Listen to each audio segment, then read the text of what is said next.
So again, this was put out in October. All of us by this point, we started collecting these results in June, and then are continually watching, especially with recognizing that there is that second wave that's approaching. So what did we learn from all this? Working to get my... Obviously, these are very unprecedented times that we're all experiencing. We're definitely in uncharted territory. It's not something that we have been through before. And there's still so much uncertainty about what this next wave will look like, what 2021 planning will look like. Daryl and Vivian, that poll was really indicating many of the questions that charities do have to think about as they're doing the planning for 2021. So this is how it all started. Back last February, we started seeing articles like this in the paper, news clips, etc. And then as the months progressed, we continued along this pattern. The next month, we were seeing more and more. More media, everyone, it was top of mind, and then to the point where do we go? Like, how do we even navigate through all of this? And what's real news, what's fake news, and how do we navigate through these interesting times? So it's important, though, as Valerie just commented and talking about hope and tying that to a strategy, it's important for all of us to be thinking with a sense of optimism. What does this mean for us? And what do we need to be highlighting moving forward? So KCI has identified 6 key areas that we think are important for all charities across this country to consider. So I'm going to note what these are. I'll let them all come on the screen for us here. One is, what does this mean for your case? What I'm hearing many in the social service, many people in the social service sector are saying our service is more valuable now than it has ever been, and have been able to highlight what they do to help people in need. Others are saying, is this the right time for me to be asking? I'm not really on the front line. But we obviously still need financial support. So as we're looking at how we communicate with donors, there's been many questions that have come to mind. I'm going to do a deep dive into that. Individual giving, as you know, that individual gifts, our philanthropists are continuing to be there for us. So how do we continue that trend? What does this mean for us, our own digital capacity? Many of us are just now becoming more proficient with Zoom meetings. Some of our boards of directors, it's still beyond what they can comprehend, and we have to bring them along slowly. There's so many things to think about with digital. Making sure we have a strong fundraising mix. As we all know, there's many organizations for years have been dependent on events, and having worked with many of these clients, always out of here, we know it's an issue. Once we get through the ride or whatever, the walk, we do plan to rethink this. Well, the one thing the pandemic has certainly done for us is, okay, we definitely have to rethink this. Business partnerships, how are we helping our businesses, our local businesses who are also struggling, and can there be a win-win with the tie with the charity? And then for any of those who are in campaign, what does this mean for a campaign if you're in the planning stages, in the middle of a campaign? So I'm going to share some of the key points that we have seen at KCI in regard to campaigns. So let's start with your case. Obviously, there's a shift in donor interest. And when we look at it, what does this really mean? So we have seen through the pandemic that people have been shifting the way they're thinking about priorities. They've really shifted. The biggest word is local. They want to make sure that their own communities are strong and are thriving.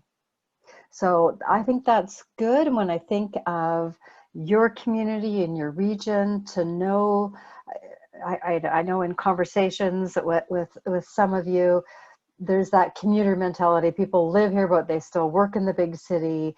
Do they really view this region as their own community? I believe, and it would be a great conversation to have, how has that changed since the pandemic? Because more people are not taking those GO trains into Toronto. They're re-exploring their communities. They're becoming more connected with their communities. And has that affected people's own personal philanthropy to support many of the charities in your region more. So that I think is just so critical to be thinking about this. We have seen, and Vivian and I had an interesting conversation about this in preparation for this presentation, is that we have overall seen that number of philanthropists are saying, we just want to see you survive, so we will give to just make sure you survive. Use the money where you need to use the money. Now, Vivian's perspective on this is some of you have certainly not experienced that. And this is one of your biggest points you're struggling with. How do we get people to understand that supporting our operating budgets is key? So we're going to do a deeper dive into that, and because it's certainly a question that we need to be wrestling with as well. But one really encouraging factor is that donors throughout this really want to know how you're doing. They're reaching out and saying, as a charity, how have you been coping? How have you been able to change your programs? How have you been adjusting with your staff team having to work from home? Are your workers okay? So we've seen and had feedback from organizations that there's more of a dialogue with donors, and you really get to have a stronger sense of they do care about us. So when we're talking about how to position ourselves, whether it's an arts organization, whether it's children's causes, women's causes, universities, colleges, how do we now take what people are thinking about, and now with that increased focus on local and urgency, and building that into our own personal messages. One thing I would say, this is not the time not to be standing out. So don't feel that any of the organizations, for example, if you're an arts organization feeling this isn't the right time for me to be talking to people. There's people who are so passionate about the arts, they care about you. Make sure you're telling your story. So I'll leave those as kind of some key messages here for you in regards to CASE. So then let's talk, I'm going to do a bit of deeper dive into our individual donors, which typically are the backbone of all of our philanthropic programs. And what I would share is that continues to be as a result of the pandemic. So some of you may have seen this before, kind of been watching the growth in individual giving. You know that at KCI, we monitor this based on people's tax filings and the information that we get from the CRA on this. So you can see when we had, from 1993 to 97, we were seeing continued growth, about 5% growth year upon year. Then in the early 2000s, we had some recession type issues. And then as people balanced out, you'll see from 2002 to 2006, philanthropy really increased and people were supporting charity. Then obviously the crisis in 2008, 2009, people were giving a lot less. But yet again, we did see a rebound from 2010 to 2014, but certainly not to the same degree that we did from 2002 to 2006. It wasn't that 9.1% growth. So many of us in this profession, I'm sure you've had many of these discussions within your own organizations, we do know that our philanthropists, our key philanthropists are giving more, but there's fewer philanthropists in the pool. So what's happened is less people are giving more money. So even as we think about in the last couple of weeks, a temerity gift of $250 million to University of Toronto, precedent setting, how do we get, in many charities, that's not even an option to have, considering even $1 million gift, but we're dependent on having more people come into the pool and having smaller gifts from more people. So that's an important part when we're looking at trends. How do we make our messages resonate with individuals? So the key points, we have seen and continue to see major donors willing to give. So don't be bold about asking people to support you in these times. As we all know, we're in the relationship building business. So what are we doing? And can we monopolize on the fact that many people want to know how we're doing as agencies and organizations? So are we communicating with our donors and telling them how we're doing and asking them how they're doing through all of this? A key point, and I know which will be a struggle for all of you, is during any recessionary times, what are the positions that get cut? It's often the sales, or in our terms, that's the stewardship piece. So it's just so critical that we're staying in touch with people right now. How do you balance that and have messages to your boards and constituents that you need at this time more than any other time in history to be having conversations and stewarding your donors well? Another key priority is how do you convert those first-time donors into being regular donors, monthly donors, moving them up in your pyramid of giving, because that will be your future. So I just like to make sure that you each have strategies in that regard. And I can say, talking about estates and making sure that you have language on your websites that lawyers can easily click onto and say, oh, okay, this is the language. Because people right now, and my own mother's in this category. Like, I had a conversation with her in March, and she wanted to make sure I knew exactly where her will was. What did anything need to be done to her will?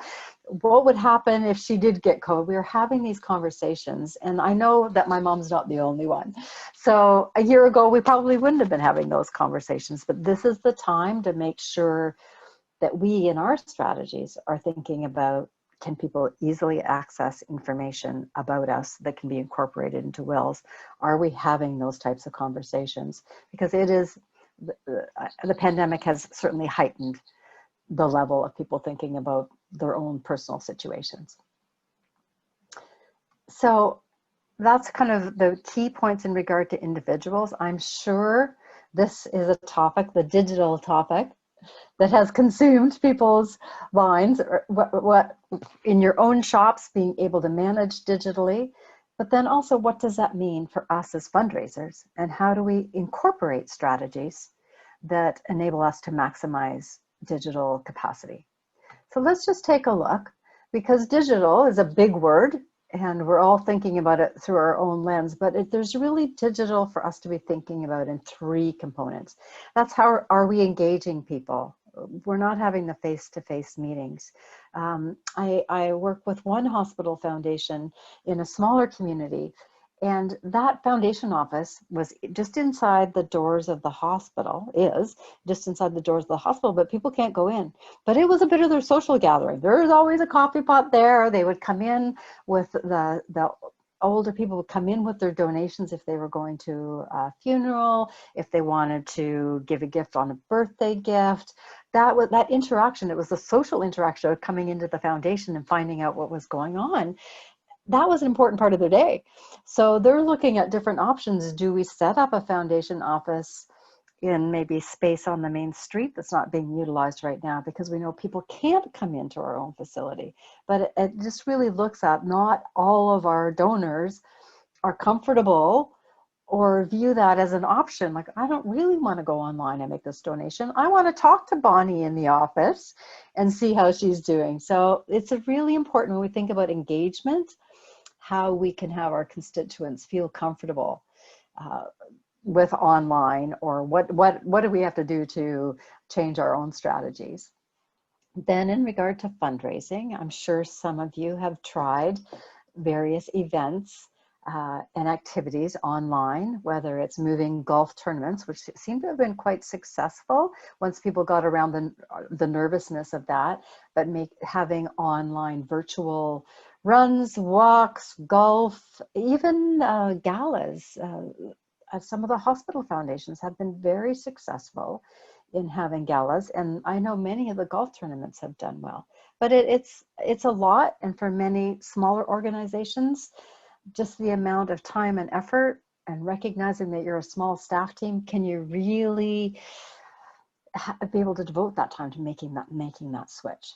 So we think about engaging our donors, we think about digital from a fundraising perspective, can it work for us?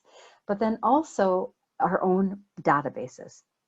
So probably no time in history have we had to say, what is our database telling us? Are we able to capture data? Are we able to capture people who are maybe making their donation the first time online, and what's our process for stewarding that person. There's so many more questions just about data. And then the more sophisticated organizations are kind of moving up that ladder. Okay, we know we're good at capturing data. Some people are good at getting reports on what that data is telling them. And then the third level is this an opportunity for us to be doing some analytics and really understanding what this means to each of us from a building relationships perspective. So again, the digital is a big word and really needs to be looked at through the 3 different lenses of engagement, fundraising, decision-making related to your data. So those are some of the key messages.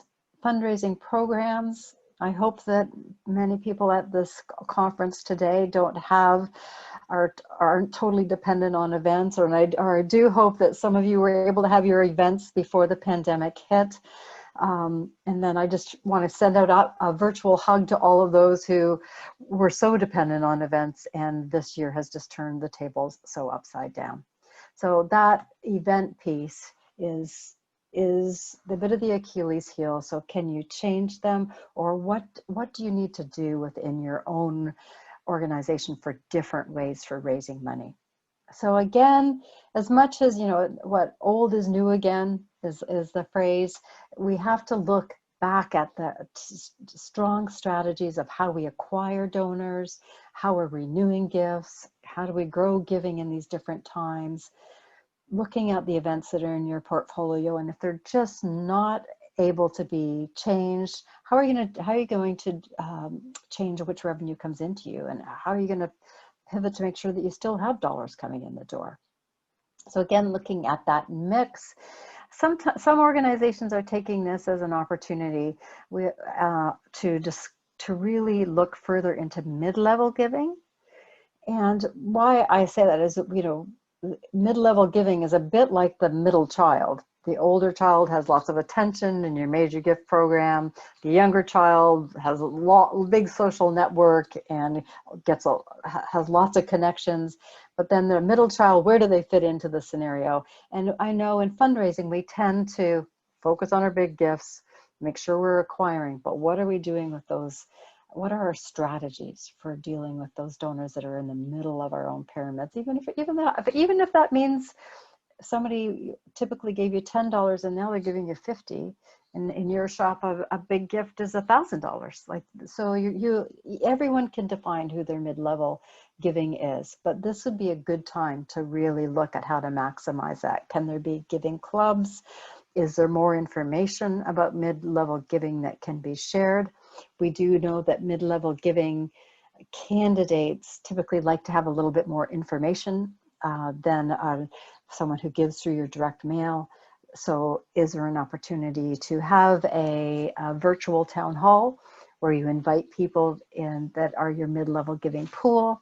So this is a good time to be looking at that strategy. So again, a last point when it comes to your revenue mix is, don't just throw out the offline, like your direct mail tools. As we know, people will often get your piece of mail in the mailbox, but then they'll go on their computer and they'll donate to you online. We're still seeing it very important that you get concrete pieces. And with people having more time during pandemic, there's probably a higher read rate on what comes in through the door.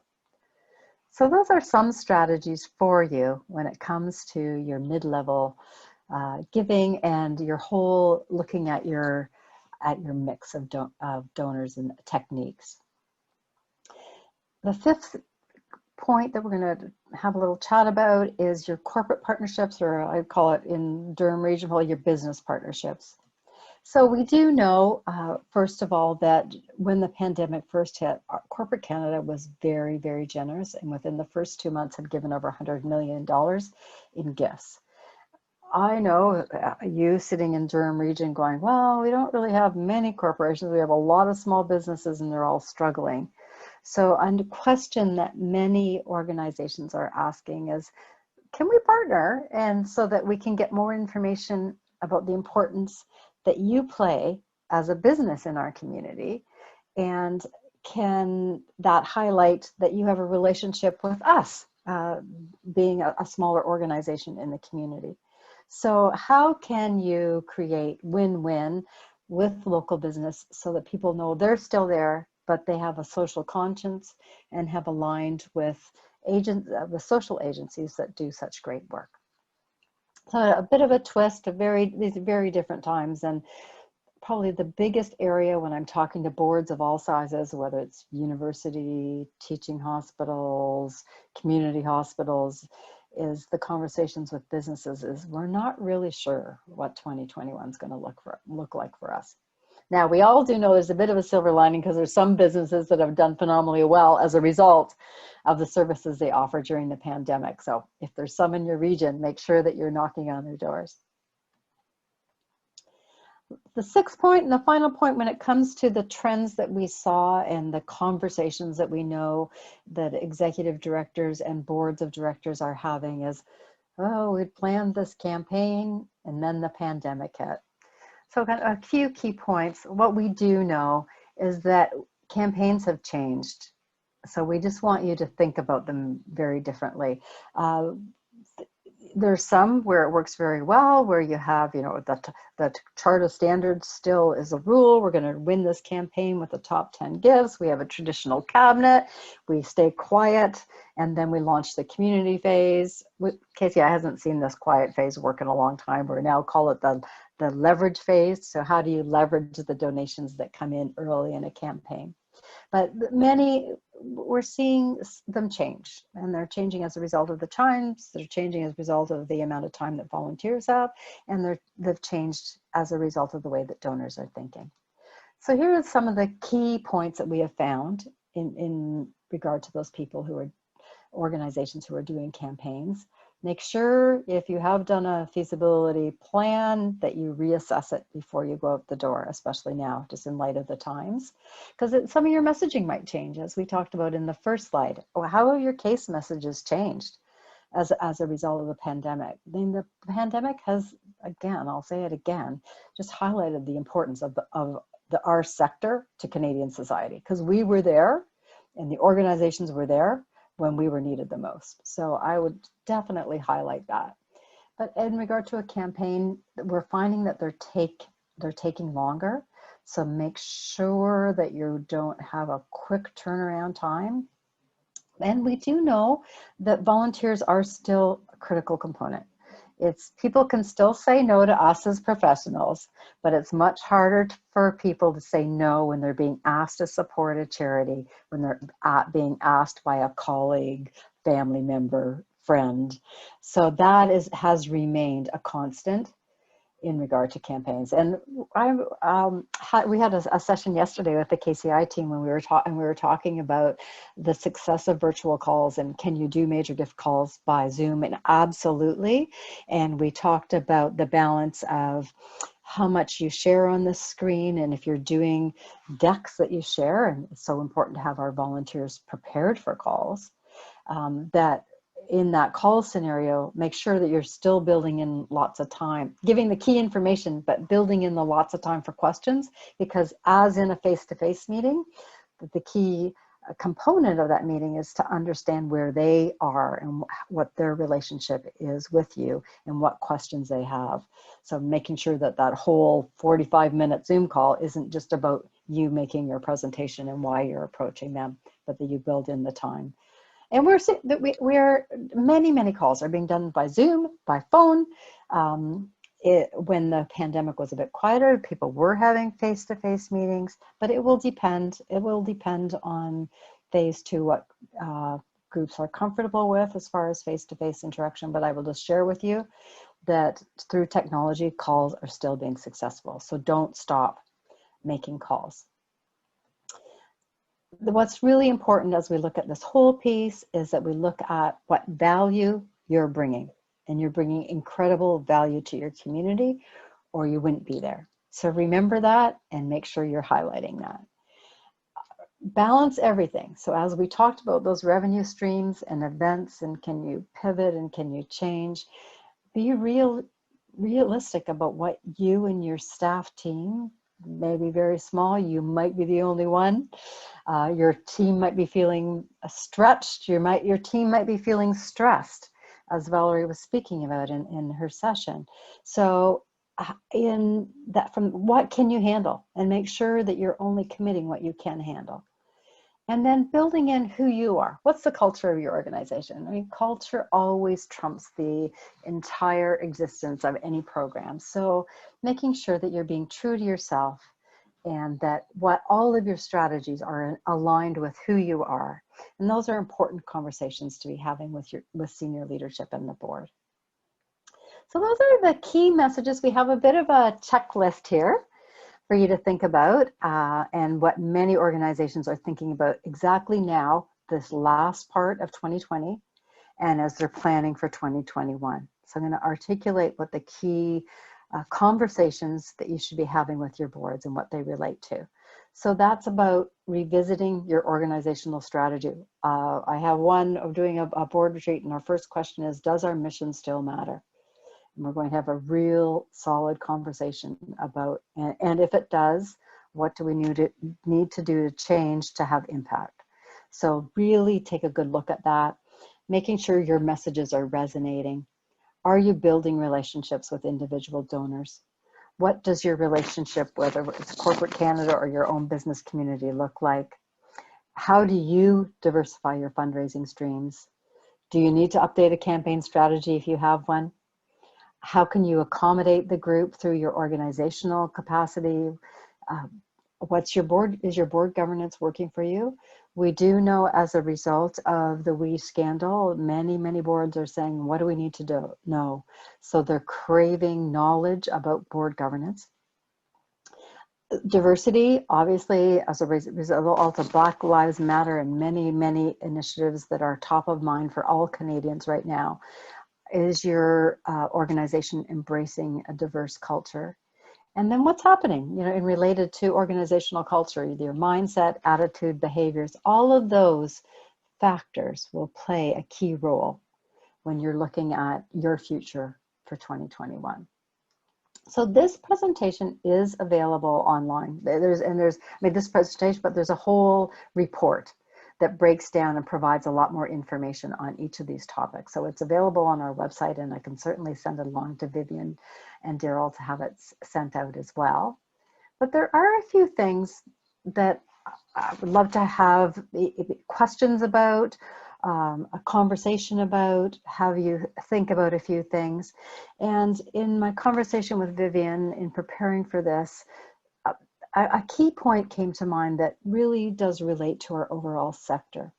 So many small charities, and the mindset of many people in our communities is that all charities should be built on this first ideology that I have on the screen, the voluntary or voluntarism ideology.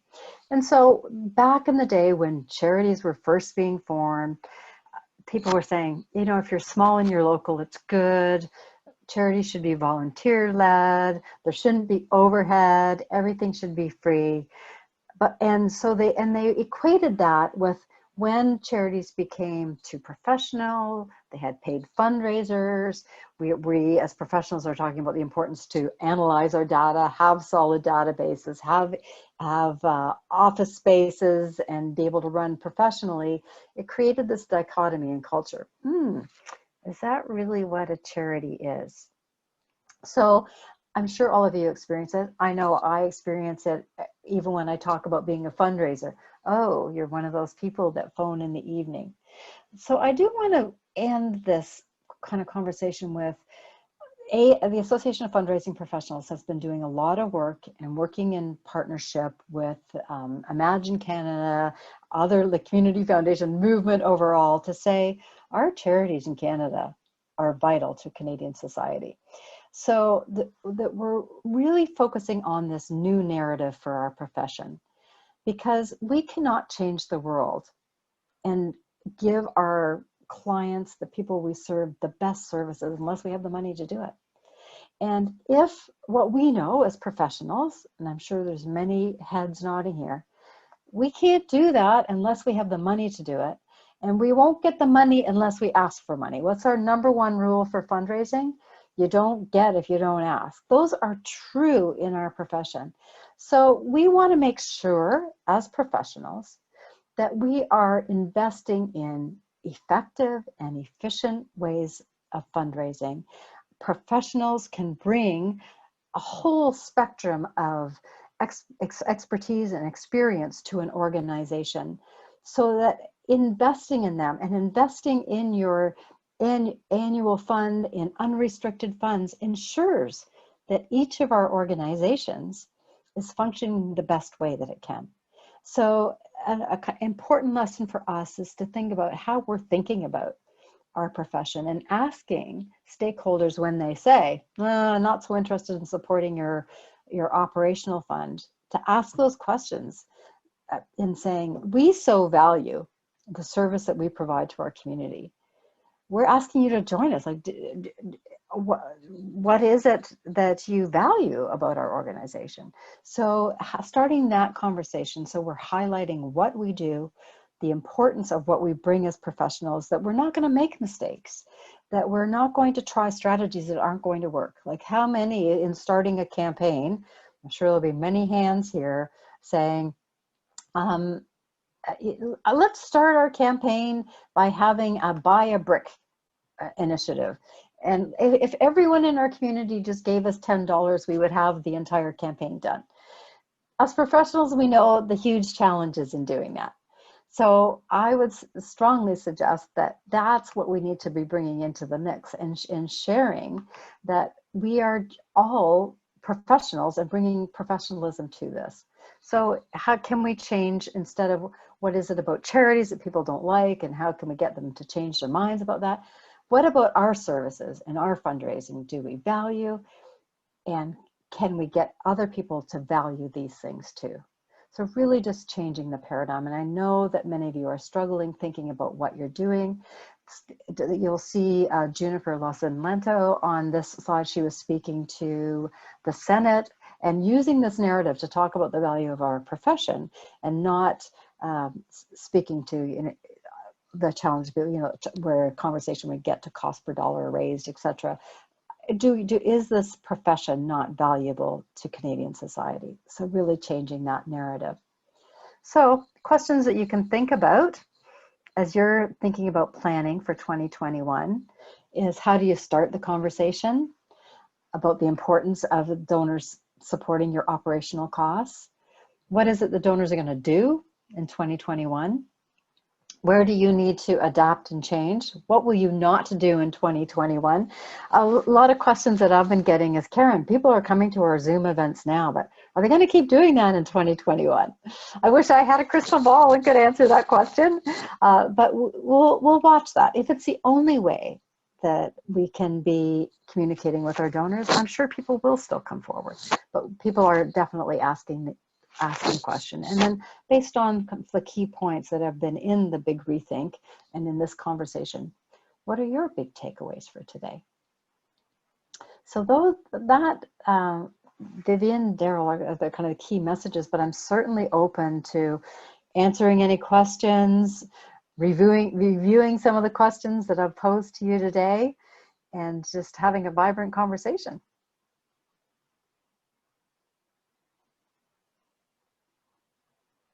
That's great, Karen. Thank you. Does anyone have any questions for Karen? If so, you can post them in the Q&A. So Karen, while we give people a minute to do that, I want to thank you. Something you said really resonated with me, which was don't stop. I know it's only 2 words, but don't stop when it comes to fundraising. So often we look at tough times and think that everyone's in a similar situation, but it's not always true. There are really good donors. There are industries that are doing well, like you said. And we have to be careful not to stop asking and to continue. And a lot of what I'm hearing from charities is that they're stopping. Meanwhile, I'm hearing from people in the fundraising profession is that those who are continuing to ask are actually doing quite well and having success. So again, don't stop. Could you maybe expand upon what you're hearing a little bit more out there? Oh, I just totally agree. Do not stop. Um, I have a number of capital campaigns that we're advising on that are doing phenomenally well. Annual campaigns, major gift campaigns. People definitely want to hear from you. They want to hear how you're adapting, changing, and they care about you. Sometimes I think us as fundraisers, we're often the ones to say, oh, is this the right time to be reaching out? We're relational. We're very caring about crossing any lines. But what I have learned in the last few months is that people want to chat and they do really care about you. And those people who have jobs are really, they know they're in a very privileged position right now and say, what, it might not be a huge donation, but how can I help?